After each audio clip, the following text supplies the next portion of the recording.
The finals lost roughly half of its player base on Steam over a 30-day period. In today's video we will discuss skill-based matchmaking, balance, and the game's competitive future. I will explain reasons why this fantastic game is dying. My name is Chris, let's get started. By far the biggest complaint I see is the absolute broken state of ranked.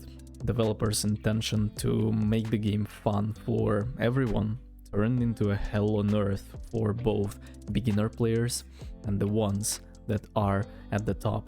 A Bronze 3 average Joe that just came back from 12-hour coal mine shift and just wanted to chill on a couch is matching against a bunch of unemployed losers that grind the leaderboard for 15 hours a day, 90 days straight, just to get noticed by people that never cared in the first place. The ones that are dipping their Oreos in the water because dad never came back with milk.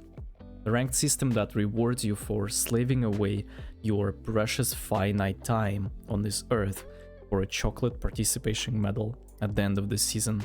The current ranked system makes you believe that you are exceptional just because you've outplayed a bunch of silver and gold players who are still in the process of learning the game. These so-called top-tier players fail to realize that the new players have school, college, 9-to-5 job, a family that they have to feed and provide for, and they play to relax and unwind after a very long and hard day at work. A bunch of normal human beings that are living in the real world and working towards their goals instead of seeking for false sense of superiority because of pixels on the monitor screen against normal human beings that have real achievements in life that aren't tied to kill-death ratios, win rates, leaderboard spots, meta weapons, or team compositions. These people absolutely don't care about that because they understand that these things are holding value only up until the moment you log off. So can someone explain to me how a ranked system so bad can be attractive to anyone that's mentally stable and does not find any joy in dominating significantly weaker competition? Every single time I'm queuing up solo as a Diamond 1 player that's on the top of the leaderboard, I get bronze, silver and gold teammates that are not only completely clueless towards the fundamental principles of the game, but also they are absolutely unwilling to communicate, whether they don't know what to do or they just simply don't care. How is that going to make me love the game? How is it going to make me enjoy the game a lot more? Because every single time I do that, after one tournament getting knocked out round 1, I just want to go in, cry on my bed, drink hot chocolate and never ever open up this cursed The Finals game.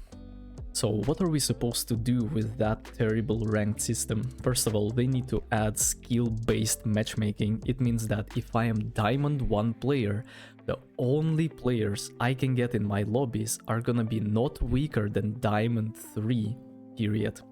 And I understand that some people will say that there is not enough players to sustain that, you won't be able to find anyone. I would deliberately wait for 20 minutes for one good match an hour rather than playing against bronze and silvers. Developers also need to add massive penalty for losing games. It is completely atrocious that I lose 75 points for being knocked out round 1 while I am at the top 500 of best players in the world according to this stupid leaderboard. Balancing this game is going to be another pain point topic that we have to discuss. I understand that developers in this game are overworked, underpaid, and clueless when it comes to balancing classes, weapons, abilities, and team composition, to the point where the only way to appeal to the remaining loyal player base that hasn't left yet is to listen to their opinion. To the opinion of the casual players that get in my comments saying that flamethrower is actually the new meta and it's way better than a shotgun for whatever reason, because they, apparently at Silver 2, were able to cook up one team with it. At some point, developers needed to make very hard and unpopular decisions to make the game thrive, to make the game fun and extraordinary, even if majority of the player base would disagree with them. You have to understand that it looks like a parent and child conversation where you are saying, little Johnny, you have to stop eating chocolate, so I'm gonna restrict you from any sugar from now on, so you will get healthy teeth, you will get a good diet with enough protein in it, because you don't substitute that with sugar. And Johnny is like, no daddy, you are being really bad. This is exactly how the player base looks like. Unfortunately, developers are listening to little Johnny and they are buying him chocolates, so at the end of the day he's gonna end up being without teeth. So instead of taking exceptional concepts from other FPS titles that have been working wonders for years, developers are creating problems just to quickly find solutions, and people couldn't be happier about that. I don't know, insane amounts of copium. Everyone knows that aim assist is freaking terrible. How about they make it super overpowered and let PC players use it just to nerf it later? Everyone understands that C4 barrel one-shot is very unhealthy for the game.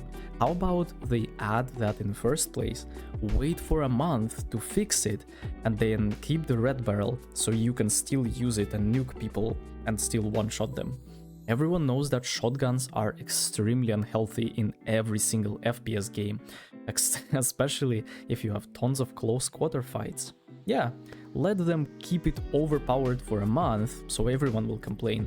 Then they will nerf them, but not too much, so shotguns are still gonna remain overpowered. Everyone knows that wall hacks are extremely bad in the game. What about we make it inbuilt in the game, so every single one of us can use it? You can see through walls, we can pre-fire people, we can make it super cheap, so you can always have it off cooldown every single time you would want to approach an enemy. Oh, and by the way, you will also be able to see invisible players and completely counter them. You will be able to see enemy team colors, so you exactly know which composition you are playing against at that certain point. Is that a team you need to grieve or to avoid? Wonderful. Amazing. Competitive future of this game is just as bright as the night sky. We still don't have any custom lobbies after 45 days, no scrims, no big tournaments, no leagues, no Twitch rivals. I've been playing with and against best players in the world, and pretty much all of them quit the game completely, or they play other games, hoping that someday the finals will be a decent game to compete in, which is gonna be never. This game will remain casual forever without any high-end balance. You can already see that in your ranked matches, where the team that deserves to win the round and qualify is getting absolutely destroyed by the randoms that respawn 20 meters away from the cash out with full utility, HP and ammo. They pressed a few buttons to wipe the team and steal the cash out from them when they were fighting for their life against two teams. Griefing is gonna be another moment where everyone will hate some teams for it, where you always lose against the team that's playing to kill you when you are playing to qualify. As a result, both of you are gonna get knocked out no matter how strong you were in the first place. Competitive scene in this game will be a massive coin flip and a personal nightmare for everyone that will think about participating in tournaments. Let me know in the comment section what do you think about this video. Stay safe. See you next time.